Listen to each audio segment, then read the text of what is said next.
What if I could tell you that there was a printer out there that was 350 by 350 by 350? That's big. That is Bambu Labs H series. In fact, I think it's a little bit bigger. And it can do everything the Bambu Lab can do. It's got a heated chamber. It's got high temps. It's got cooling right on the bed. It's got an AMS style system.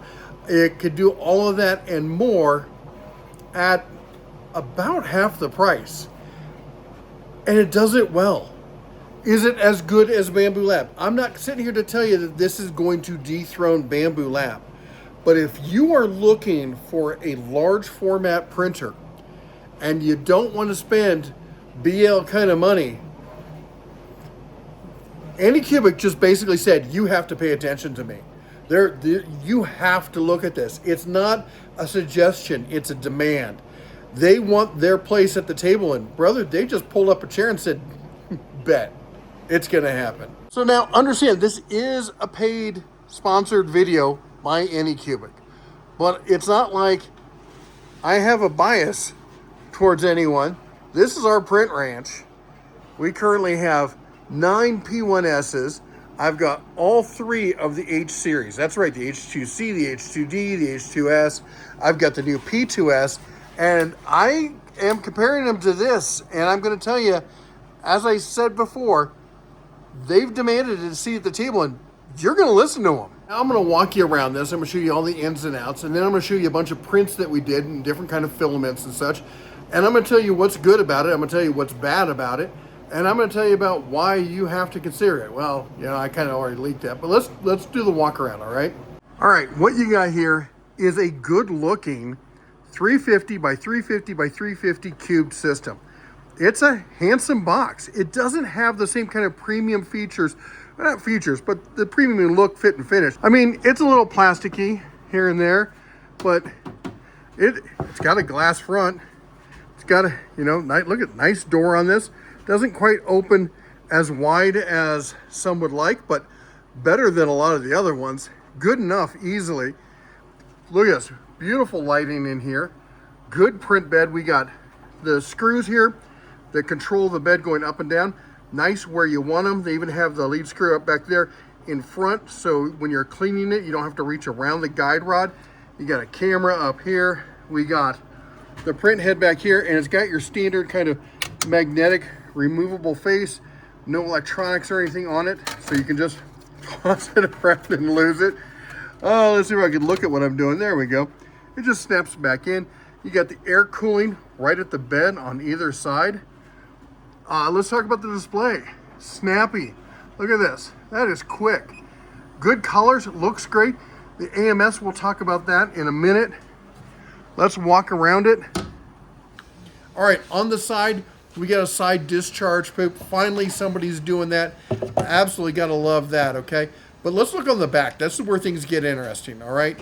We've got the system up top there, and it's got 4 tubes coming out of the back. It's got a cable, of course, that plugs in the machine.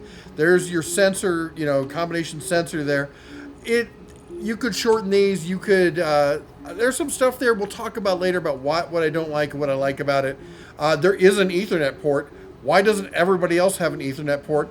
We got power down there, and then there's separate power for the box up top as well. Just loaded all of these and automatically pick them all up. Pretty impressive.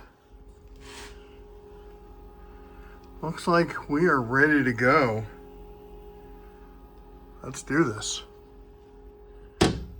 I will say, not the worst, but again, not the best. Not as good as my custom ones. We'll have to make one of these handles for it because that's for little bitty fingers. All right, first test print. There it is. So exciting. Let's see how this move. I gotta move it a little bit. That was nothing. That was nothing. This is, oh,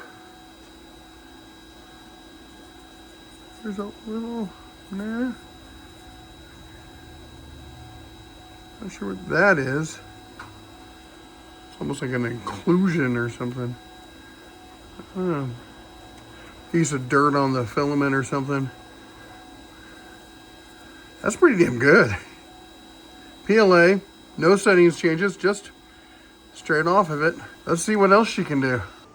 All right, then again in PLA, this is a box system that I'm working on right now, trying to prototype, come up with a good solution. Print was fine. The print quality is fine. My box design still needs a bit polishing, so we decided to do it again. And here we've got try number 2, this time in PLA. Wow, that doesn't come off any better than that. So there's the box that we're doing. It's a work in progress, all right? I like it. I'm pretty happy with it. It's not the hinge mechanism is what we're working on the most here, but as you can see, it printed pretty well. I'm nothing against the way it printed. My latch system has some work to do, but I will say this: it's a pretty good print. All right, and then we got to talk about the big print. Now this is their translucent PETG. All the filament here used in this video is filament that they sent with the box here. I gotta tell you, I was stunned at the size. It's one of the largest prints I've ever done. I absolutely love it, but there's parts where it could be better, and I'm gonna show you that here in person, but let's show you taking it off the printer. All right, it's time to see it. Oh my gosh. There's my hand for comparison. I got big old paws. That thing is huge. Let's see here. Oh, wow. It wasn't even stuck at all. Wow. Look at this. And next in ABS, we're stepping it up as we go through this, okay?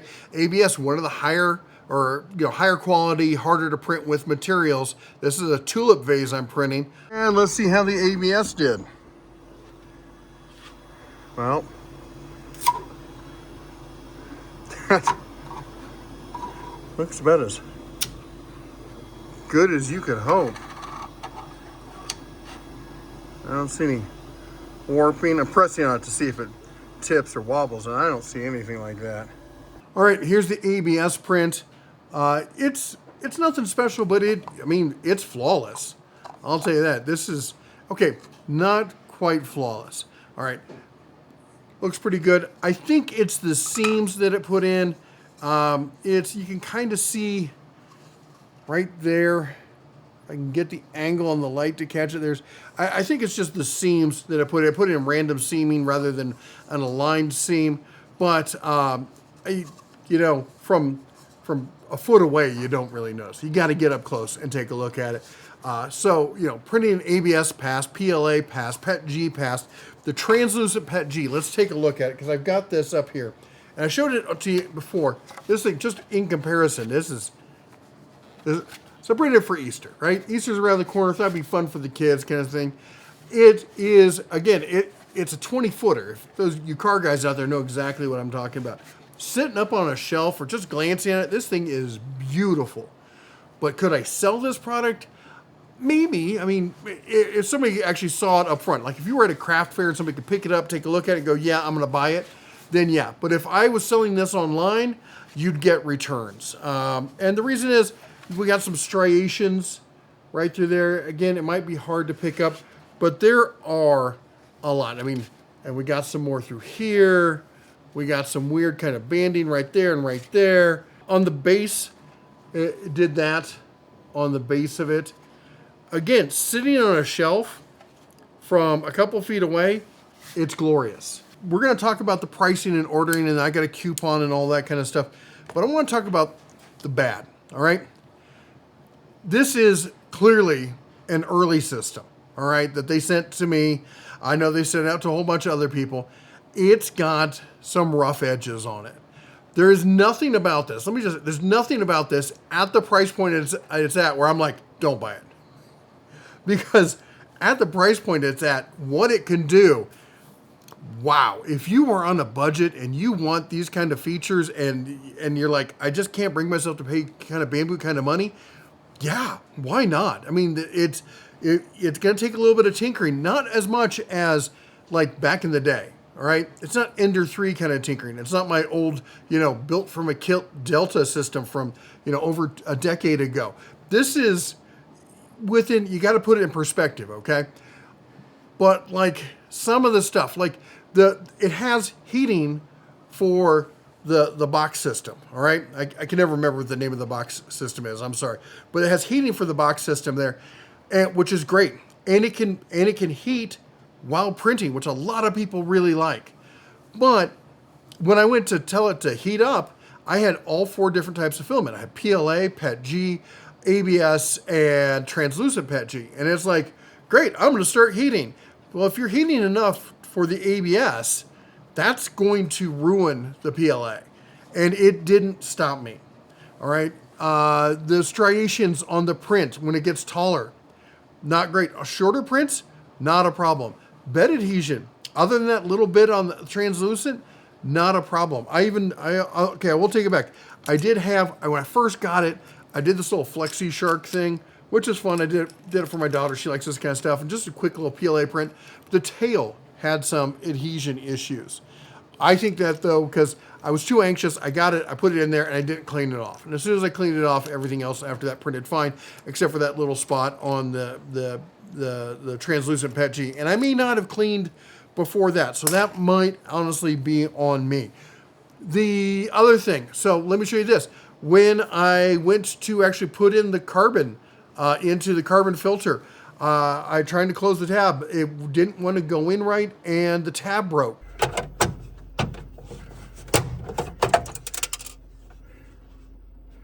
Well, that's awesome. That might be a me thing, all right? But it just seems like if it was built out of a properly flexible plastic in such a way that was easy to snap in there, because it's all the way back, feels like it could have been better designed, but maybe I'm just whining about it. So you be the judge on that.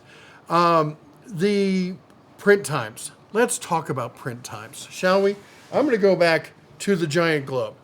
I was trying to get this video out at a specific time, so I went in and I changed a bunch of the parameters to make sure that this was supposed to be a 20-hour print.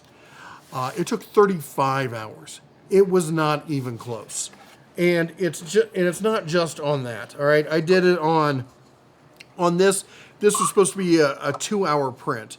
It was 3 hours. Almost everything is taking longer than it says it's going to. Some of the other stuff that I don't like. I don't like the fact that it requires 2 power sources on the back. That's complaining a little bit. I mean, a lot of the boxes are like that. But one of the weird things is the power to the machine is, I think, down, and the power to the box is up, so they're opposite. So you got to remember that when you're turning one on, turning one off, they're opposites. As far as the slicer, all right, it's basically Orca slicer underneath. It's got 90%, probably 96% of the features you're going to want. Some of it's moved around a little bit hidden. They've optimized it and specialized it for them, but it'll do the job. It's a good enough slicer. It could be better, but it's certainly good enough. Again, everything I'm going to say, you got to look at a caveat of at that price. One of the hiccups I found also was the time lapse. Trying to get my hands on the time lapses. All right, so you have to go to the machine, put a USB reader in it, and then you got to go through and find the videos, and then export it to that, and then you got to sneaker net it back to your computer. You can't just sit at your computer that's connected to the machine via the cloud and access it. But when I'm looking at all these, it all seems to be software stuff. All things that I think they can, as they say in video production, we can fix it in post. So at the end of the day, can I recommend this machine? If you are looking for a large format machine on a budget, a engineering material machine, fully enclosed, heated chamber, everything you want, a climate controlled, AMS style system, all of that stuff, yeah, I can't see why not. I mean, don't get me wrong, I'm not going to sell my Bambu H2S or my H2C or my H2D because I have this. In fact, this is probably my son's probably going to take it because that's what he does. But would I use it in a print ranch? Probably not. All right. Why? Because there's just not enough, it's not established enough. Anycubic is a value price brand, but I got to tell you, they're really making a name for themselves this year and recently. The Cobra, what was it? The Cobra X. For under $300, you don't need an AMS style box, and it can do 4 colors, and it reduces the waste. That's freaking fantastic. This thing, a giant engineering style, engineering grade, filament box that can do bigger than most other ones out there at half the price. That's insane. Anycubic basically just made Creality and Elegoo and anybody other than Bambu irrelevant. If you want to waste your money and join the cult, you can do Prusa. And if you want something that tons of people use and has great service behind it, but you're going to pay for it, you can get Bambu. But if you're on a budget, man, I can't see why you would look at anybody past Anycubic at this point. Yeah, it's a sponsored video. Don't forget that, all right? Take it for as many grains of salt as you want, and you can say everything else you want, but look at the specs. Look at what it produced. Look at how much it costs. And you decide, you're a big boy or girl, you decide for you, is this going to work? I will be recommending this to friends and stuff because I know people who are on a budget looking for something like this. Let me know what you think down below in the comments. Anyway, thanks again to Anycubic for sending this, sponsoring the video. Check out the links down below. Go take a look at it. There's even a coupon code. Get it a little bit cheaper. It's a fabulous printer. I'm going to play around with a lot more. Probably, I'm going to try to keep as long as I can before my son rips it away from me so he can start printing cosplay helmets and stuff. But at the end of the day, I'm like, they did what Elegoo couldn't, which is they had a target, they focused on it, they knew what it was, and they hit it. All right? Are there some edges that need to be polished? Sure. But at the end of the day, they did it, and I'm pretty happy with it. If you like what we do here, go ahead and chomp the old like button, smash that subscribe, ring the bell on the way out. You all take care. God bless. As always, shine on.